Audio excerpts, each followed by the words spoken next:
तामणकर ह्याला आता एक फोन आलेला असतो आणि तो त्या फोनवरती बोलत असतो. समोरची व्यक्ती त्याला असं काही सांगते की ज्यामुळे तामणकरला खूप मोठा धक्का बसतो. तो म्हणतो, अरे हे असं कसं शक्य आहे, आणि तो फोन ठेवून देतो. त्याबरोबर आता रेवा विचारते काय झालं. त्यावर आता तामणकर सांगतो, अगं रेवा डार्लिंग, खूप मोठा गोंधळ झालेला आहे. अगं म्हणजे ज्या गाडीने आरोहीचं अपहरण झालं ती गाडी माझ्या नावावर रजिस्टर आहे. त्यावर ती म्हणते, काय, कसं शक्य आहे. त्यावर तो म्हणतो, अगं 7 वर्षापूर्वी माझी एक कंपनी होती, त्या कंपनीची ती गाडी होती. आता ती कंपनी बंद झाली आहे, पण ती गाडी माझ्या नावावर अजूनही कशी रजिस्टर आहे हे मला काहीही कळत नाही आहे. मला ना खूप टेन्शन आलं आहे. त्यावर ती म्हणते, विशू मग आता काय होईल. त्यावर मग तामणकर म्हणतो, अगं डार्लिंग, काय होईल म्हणजे काय, जर ती गाडी माझ्या नावावर आहे हे अक्षयला किंवा पोलिसांना समजलं तर त्यांना हेच वाटेल की आपणच हे सगळं घडवून आणलं होतं जाणून बुजून. आता पोलिसांना किंवा अक्षयला या सगळ्यातलं सत्य समजण्या अगोदर आपल्याला हे सगळं काही शोधून काढावं लागणार की हे सगळं कुणी केलं आणि का केलं. त्याबरोबर रेवा म्हणते, येस ऑफकोर्स, आपण शोधून काढूच ते सगळं. त्याबरोबर दुसऱ्या बाजूला आता अभ्या हा फोनवरती बोलत असतो.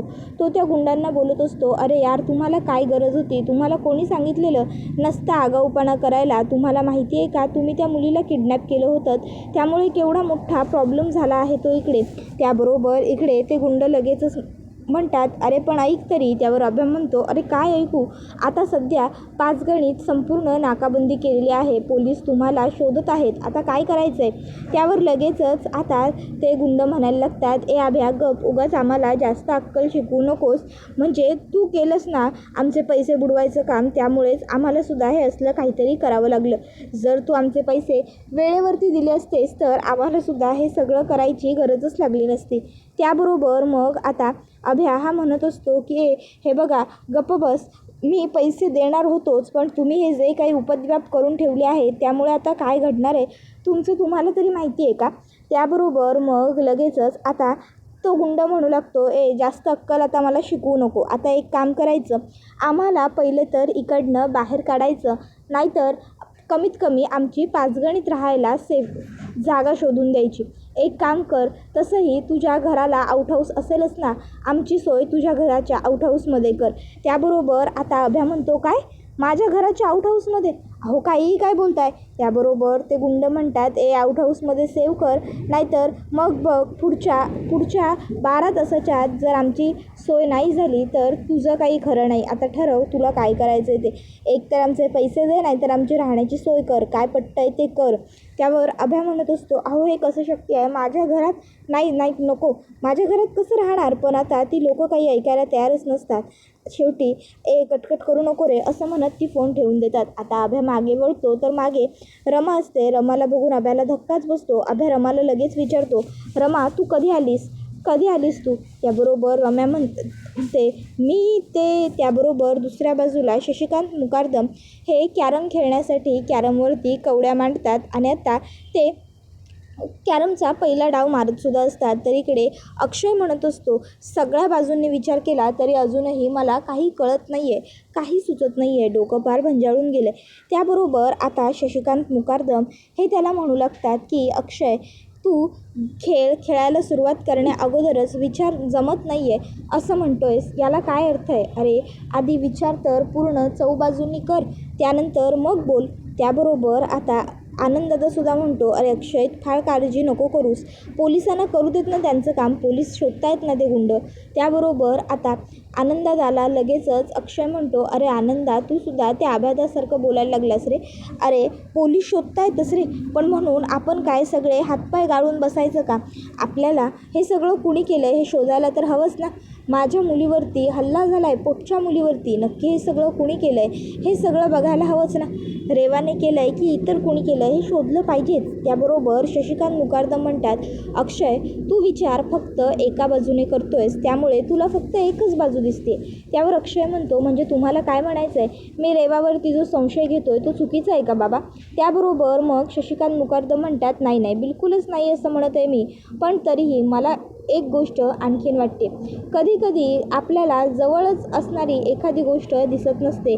आपण दूर असेल असा विचार करतो, पण ती आपल्या खूप जवळ असते. तसाही काही प्रकार असू शकतो. त्यावर अक्षय म्हणतो, म्हणजे बाबा नेमकं तुम्हाला काय बोलायचं आहे? प्लीज जे तुम्हाला बोलायचं असेल, जे सुचवायचं असेल ते थोडं स्पष्ट बोला ना. शशिकांत मुकादम म्हणतात, काही वेळा असं काही असतं की जे आपल्या खूप जवळ असतं. आपल्याला एखाद्या गोष्टीवर शंकाही नसते, पण ती गोष्ट तिथूनच सुरू झालेली असते. एखाद्या वेळा आपण एखाद्या गोष्टीला इथेच हे झालं असेल, इथेच हे केलं असेल असं बघून विचार करतो, पण मुळात ती गोष्ट ना तिथे घडलेली असते, ना त्या गोष्टीबरोबर, त्या घटनेबरोबर त्या एखाद्या व्यक्तीचा संबंध असतो. त्यावर अक्षय म्हणतो, अच्छा म्हणजे तुम्हाला काय म्हणायचं आहे की या सगळ्यामागे घरचं कोणीतरी सुद्धा असू शकतं का, आपल्या ओळखीतलं वगैरे? पण जर तसं असेल तर कोण असेल हे सगळं करणारं? मला तेच तर शोधून काढायचं आहे. शशिकांत मुकादम किंग घालवतात आणि म्हणतात, बघ क्वीन गेलेली आहे, आता तुझ्या फक्त कवरचा प्रश्न आहे. आता तू ते शोधून काढ की हे सगळं नेमकं कोणी केलं. त्याबरोबर दुसऱ्या बाजूला इकडे आता आनंददादा शशिकांत मुकादमांना म्हणत असतो, बाबा म्हणजे नेमकं तुम्हाला काय म्हणायचं आहे? हे सगळं घरातलंच कोणीतरी केलं आहे, घरचं आपल्या जवळचं कोणीतरी या सगळ्यामध्ये इन्वॉल्ड आहे आणि ज्याचा विचार आपल्या डोक्यात येत नाही आहे असं वगैरे काही आहे का, असं तुम्हाला वाटतं आहे का? त्याबरोबर शशिकांत मुकादम म्हणतात, हो कधी कधी असंही असतं की आपल्याला जिथे चिन्ह दिसत असतात तिथे काहीच नसतं आणि जिथे असतं तिथे दिसत नसतं. त्यानंतर मग आता अक्षयलाही प्रश्न पडलेला असतो की बाबा जे बोलत आहेत तेच कदाचित बरोबर असूही शकतं. शशिकांत मुकादम म्हणतात, बघा शोधा व्यवस्थित. त्याबरोबर दुसऱ्या बाजूला रमा ही अभिदादाला म्हणते, अभिदादा फोनवरती कोणाशी बोलत होतात? त्यावर अभि म्हणतो, रमा अगं तू ये नाही ये, कधी आलीस? त्यावर रमा म्हणते, मी हे आत्ताच आले.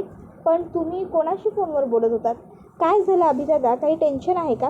त्यावर अभ्या म्हणतो, अगं नाही ते मी मी मी मी कामाचंच बोलत होतो, मी दुसरं काय बोलणार ना, कामाबद्दलच. पण तू तू कधी आलीस, तू काही ऐकलंस का? त्यावर रमा म्हणते, नाही नाही अभिदादा, का तुम्ही काही मी ऐकू नये असं बोलत होतात का?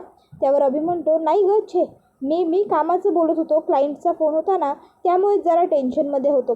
त्यावर रमा म्हणते, आउट हाऊसमध्ये राहण्याची सोय काही बोलत होता तसं तुम्ही अभिदादा आता?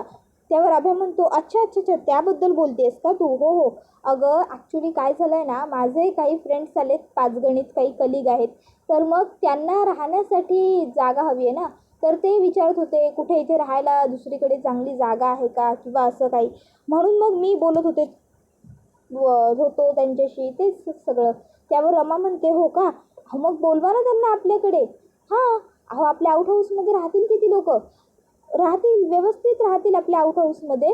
तुम्ही बोलवा त्यांना बोलवा. करा अभिदादा आत्ता फोन करा, काही हरकत नाही आहे, करा फोन करा. त्याबरोबर अभिदादा म्हणतो, नाही नको काही गरज नाही आहे रमा. रमा म्हणते, अहो अभिदादा असं काय करताय? तसंही मुकादमांच्या घरची पद्धत आहे अतिथी देवो भव म्हणून, आणि तुम्ही नाही म्हणताय, कशाला, बोलवा की त्यांना. त्यावर अभिदादा म्हणतो, नाही नको रमा, राहू दे. रमा आता म्हणते, अहो बोलवा हो, काय हरकत आहे? त्यावर अभिदादा तिच्यावरती चिडतो आणि म्हणतो, रमा तुला काय गरज आहे एवढी घाई करण्याची? तू काही ऐकलं आहेस का, तर तसं सांग. त्यावर रमा, नाही मी काही नाही ऐकलं अभिदादा, काय झालं, काही सिरियस आहे का असं म्हणते. अभि काही नाही बोलत तिकडनं निघून जातो. त्यानंतर रमा आणि आरोही या दोघीजणी आता गार्डनमध्ये आलेल्या असतात. रमा आता फोनवरती बोलत असते, हो मी तिला मुद्दामच गार्डनला आणलं, गार्डनमध्ये थोडा वेळ खेळली, थोडं एन्जॉय केलं तर तिलासुद्धा जरा बरं वाटेल, जरा नॉर्मल होईल तीसुद्धा, आणि घडलेल्या गोष्टी विसरून जायला तिलाही बरं पडेल, मदत होईल ना, म्हणूनच. हो काळजी करण्यासारखं काहीही नाही आहे, मी आहे दिवसभर तिच्याबरोबर. हो डोंट वरी. हो मी घेईन व्यवस्थित काळजी. हो बरं चालेल, ठेवा आता तुम्ही. हां. आणि त्यानंतर मग रमा आणि आरू ह्या दोघीजणी खेळायला लागतात. आता त्या दोघीजणी ती डिस्क खेळत असताना आरू आता ती खूपच जास्त वरून फेकते. आता आरूने इतक्या वरून फेकल्यामुळे रमा म्हणते, आरू अगं थांब आता इथेच, मी घेऊन आले. आणि मग रमा आता ती डिस्क आणण्यासाठी तिकडनं जाते. इतक्यात आता इकडे आरू ही आजूबाजूला गोल गोल बघत असते आणि आता तेवढ्यातच तिला तिकडे आलेली रेवा दिसते. रेवाला बघून आरोही खूप खुश होते. लगेचच ती आरोही रेवाकडे धावत जाते आणि दोघीही जणी एकीमेकीला मिठी मारतात. आता रेवा आणि आरोही दोघीही खूप खुश असतात. मग आता रेवा ही आरूला खाली बसून तिच्याशी बोलू लागते. तर आरू रेवाला सांगत असते, आंटी तुम्हाला माहिती आहे का, तुमच्याबद्दल मी माझ्या सगळ्या घरातल्यांना, सगळ्या फॅमिलीला सांगितलं. त्यावर रेवा म्हणते, अरे वा, गुड, हे घे, हे तुझ्यासाठी. त्याबरोबर रेवाला आरू विचारते, आंटी हे काय आहे. त्यावर आरूला रेवा सांगते, मी म्हटलं होतं ना तुला की मला तुला गिफ्ट द्यायचं आहे म्हणून, पण त्या दिवशी तर मला मिळालंच नव्हतं, म्हणून मी आत्ता हे गिफ्ट तुझ्यासाठी आणलं. आरू म्हणते, पण काकी तुम्हाला कसं माहिती आंटी मी इथे आहे म्हणून.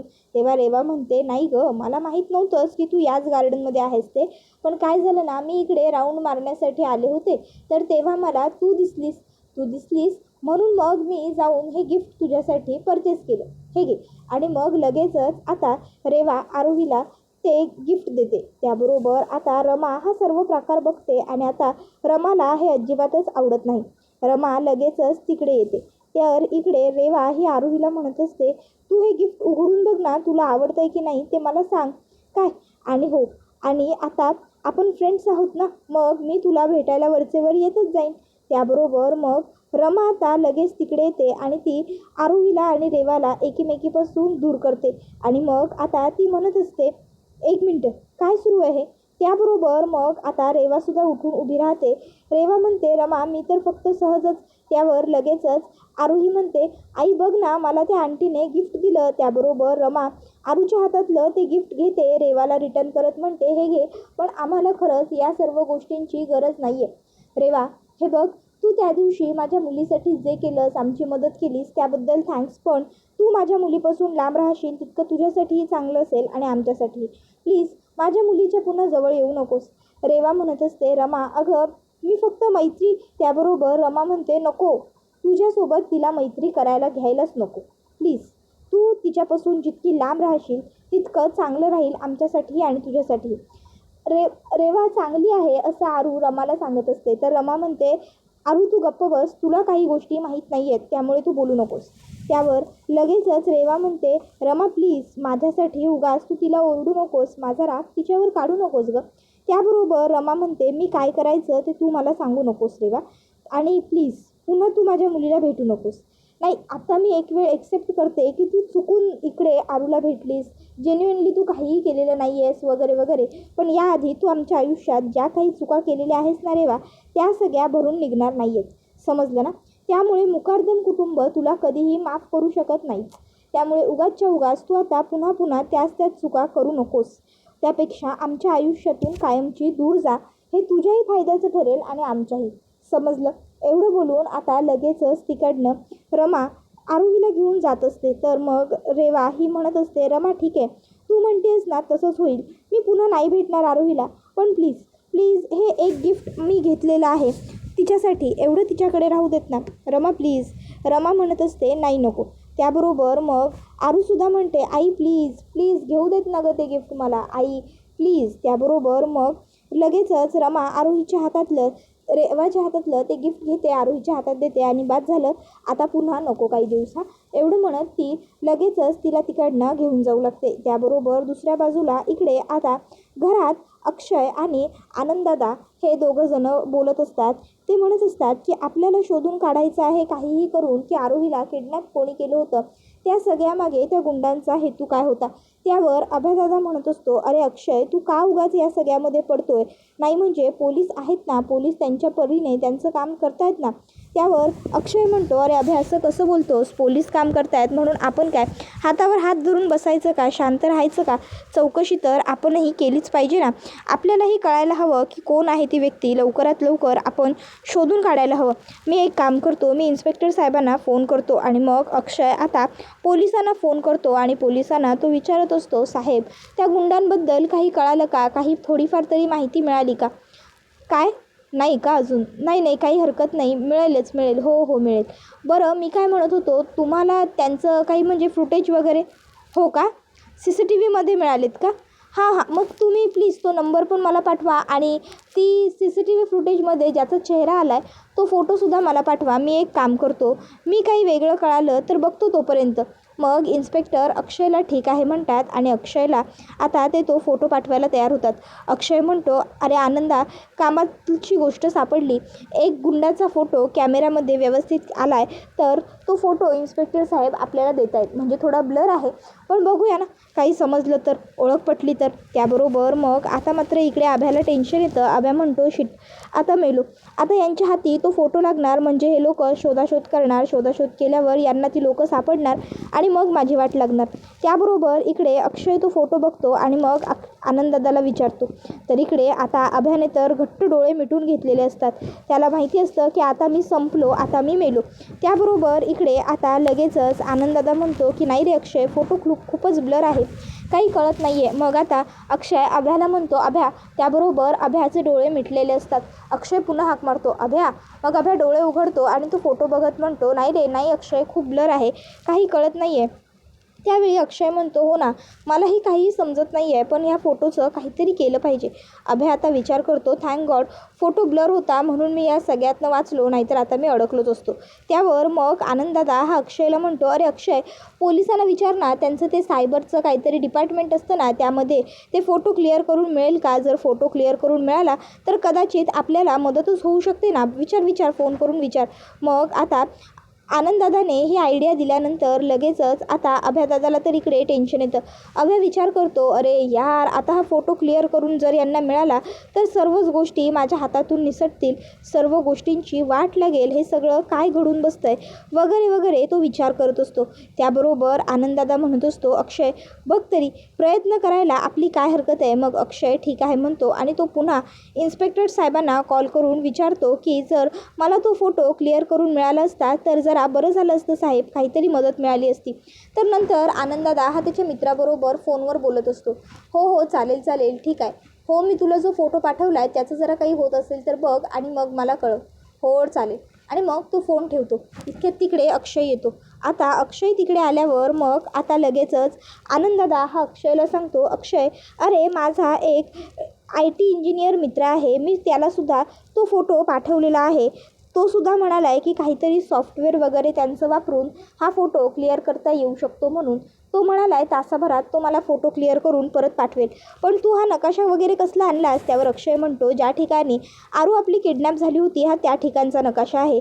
त्या ठिकाणून लपायला कुठे कुठे जागा आहेत, काय आहे ते सगळं आपण बघूया. त्यानंतर मग ते लोक बघायला लागतात. त्याबरोबर आता लगेचच इकडे अक्षय आणि अभय हे दोघंजण बोलत असताना आता अक्षय हा अभ्याला हाक मारतो आणि म्हणतो, अभ्या, पण अभ्याचं काही लक्ष नसतं. मग अक्षय आनंददादाला म्हणतो, आनंदा, काय रे, काय चाललं या अभ्याचं? नाही म्हणजे याचं कशातच लक्ष नाही आहे, हा याच्याच तंद्रीत व्यस्त असतो. तर दुसऱ्या बाजूला आता अभयदादा विचार करत असतो की जर या लोकांना सर्व सत्य परिस्थिती समजली तर माझं सगळं गुपित बाहेर पडणार आणि मी कायमचा मरणार. माझ्या हातात मग काहीही नाही उरणार. मग या सगळ्यांना सत्य समजणार. आता तरी सध्या या सगळ्यातनं बाहेर पडण्यासाठी माझ्याकडे काहीही मार्ग नाही आहे. त्यात त्या गुंडांनी सांगितलं जर ते पकडले गेले तर सगळ्यात आधी ते माझं नाव घेतील. त्यांनी माझं नाव घेतलं की खेळ खल्लास. मग सगळ्यांना सगळं समजून जाणार. त्याबरोबर आता अक्षय हा आनंदाला म्हणतो, आनंदा, काय रे, ह्या अभ्याला काय होतं आहे? आनंददादा म्हणतो, मलाही काही कळत नाही आहे रे. नाही म्हणजे काय झालं आहे ना, मी सुद्धा सकाळी त्याला काहीतरी विचारत होतो, हाक मारत होतो, पण तेव्हाही त्याचं माझ्याकडे लक्ष नव्हतं. अक्षय म्हणतो, एवढं कसलं याने कामाचं प्रेशर घेतलं आहे, एवढं काय टेन्शन आहे याला? मग अक्षय अभ्याला हाक मारतो आणि म्हणतो, अभ्या इकडे बघ. त्यावर अभय त्याच्याकडे बघतो आणि म्हणतो, हां बोल ना, बोल अक्षय, काय झालं? त्यावर अक्षय म्हणतो, अभ्या, अरे काय झालं, कुठे एवढा हरवला आहेस तू? कसलं टेन्शन वगैरे आहे का? काही प्रॉब्लेम झाला आहे का? त्यावर अभय म्हणतो, नाही, काही प्रॉब्लेम वगैरे काही नाही आहे, मी तर आपलं सहजच कामाचाच विचार करतो आहे, बाकी काय. त्यावर आता अक्षय म्हणतच असतो की अरे एवढं कसलं काम, एवढा कसला विचार करतो आहेस? त्यावेळी मग आता अभ्या काही बोलणार इतक्यात त्या ठिकाणी आरोही आणि रमा येतात. आरोही जोरात हाकच मारत आलेली असते, बाबा. त्याबरोबर अक्षयचं सगळं लक्ष आरूकडे येतं आणि मग आता अक्षय हा आरूला म्हणतो, अरे वा, आज आईकडनं गिफ्टही घेतलेलं दिसतंय, काय मज्जा आहे मग मुलीची. त्याबरोबर आता आरू सांगते की नाही बाबा, हे गिफ्ट मला आईने दिलेलं नाही आहे, तर त्या आंटींनी दिलेलं आहे. आता आरूने आंटीने गिफ्ट दिलं आहे असं म्हटल्यावर अक्षय रमाकडे बघतो. रमाच्या कपाळावरती आठ्या पडलेल्या असतात. आठ्या बघून आता अक्षयला जरा काहीतरी वेगळं वाटतं, पण आता आरू पुढ्यात असल्यामुळे अक्षय काहीही बोलत नाही. तो शांत राहणं पसंत करतो. त्यानंतर इकडे ज्या गुंडांनी आरूला किडनॅप केलेलं असतं ते गुंड आता इकडे तामणकर आणि रेवाच्या ताब्यात असतात. ते गुंड सांगत असतात, मुलांना पळवापळवी करणं हा कायमचा धंदा नाही आहे. आम्ही लोकांना पैसे देतो.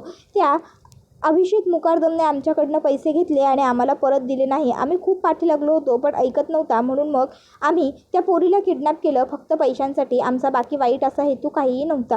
तर दुसऱ्या बाजूला आता अभ्या हा सगळ्यांना म्हणत असतो की अक्षय, रमा आणि तुम्ही सगळेच, मला तुम्हाला काहीतरी सांगायचं आहे. सगळेच जण ऐकायला आतुर असतात. तर दुसऱ्या बाजूला आता रेवा ही त्याचं तोंड पकडते आणि जो काही प्रॉब्लेम आहे तो सगळा मला सांग असं म्हणू लागते. त्याबरोबर तो गुंड रेवाला सगळं सांगायला लागतो आणि हा व्हिडिओ इथेच संपतो. व्हिडिओ आवडला असेल तर व्हिडिओला लाईक करा. चॅनलवर नवीन असाल तर चॅनलला सबस्क्राईब करा आणि बेल आयकॉन आठवणीने प्रेस करा, जेणेकरून तुम्हाला पुढच्या प्रत्येक व्हिडिओचं नोटिफिकेशन मिळत जाईल आणि सर्व व्हिडिओचा आनंद हा अगदी उत्तम पद्धतीने घेता येईल. चला तर मग प्रेक्षकांनो, आजच्या पुरतं इथेच थांबूया. पुढचा व्हिडिओ येईपर्यंत या व्हिडिओचा छान पद्धतीने आनंद घेत राहा. तुम्हाला मुरांबा ही मालिका कशी वाटते हे आम्हाला कमेंटमध्ये सांगायला विसरू नका. टाटा, बाय बाय, धन्यवाद, take care all of you.